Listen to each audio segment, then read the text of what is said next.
Lease یا سلائنٹی، پاپڑ type بہت سی چیزیں مارکیٹ میں دستیاب ہیں۔ یہ کام کرنے کے لیے ایک آٹومیٹک چھوٹی پیکنگ مشین جس سے سلائنٹی، بسکٹ، سرف، مسالے، غرض کوئی بھی ساشے ٹائپ چیز پیک کر سکتے ہیں۔ مشین یہی ایک ہی ہوتی ہے، بس ڈائی چینج کرتے رہتے ہیں۔ تقریباً 2 لاکھ کی آتی ہے اور بڑی پیکنگ مشین 4-5 لاکھ کی آتی ہے۔ اصل چیز فرائی کر کے مسالہ لگانا اور ذائقہ بنانا ہے اور اس کا کرسپی پن برقرار رکھنا ہے۔ پہلے چھوٹے پیمانے پہ بناؤ، اس کے لیے گھر کے افراد کی مدد حاصل کرو۔ اتنا زیادہ سرمایہ لگانے کی ضرورت نہیں۔ شروع میں 8-10 ہزار پرنٹ والے لفافے آرڈر کرو اور ان کو بند کرنے والی ایک مشین لو۔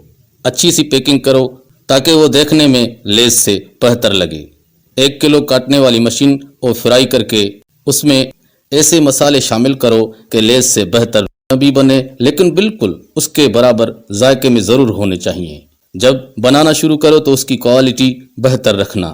ایسا نہ کرنا کہ کسی پیکٹ میں کچے چپس ہوں اور کسی میں پکے، کسی میں سالم، کسی میں ٹوٹے ہوئے، کسی میں چھوٹے، کسی میں بڑے، کسی میں ریت ملی ہو، کسی میں مرچیں زیادہ یا کم۔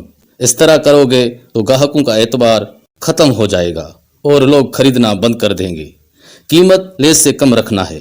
تھوڑے عرصے بعد جب بکنا شروع ہو جائے تو زیادہ مقدار میں بنانا شروع کر دینا۔ اگر چھوٹے پیمانے پہ کام شروع کرو تو زیادہ خرچہ نہیں آئے گا۔ سیل نہ بھی ہوئی تو پتہ چل جائے گا۔ شروع تجربے کے لیے کوئی مہنگا کام نہیں۔ اصل چیز مارکیٹ میں سپلائی دینا ہے اور زیادہ سے زیادہ مال نکالنا ہے اور پیسے کو گردش میں رکھنا ہے۔ لگن سچی ہو اور کچھ نیا کرنے کا جنون ہو تو بالکل سموسہ سنگھ کی طرح، جس نے صرف سموسے بیچ کر 600 کروڑ کی کمپنی بنا ڈالی۔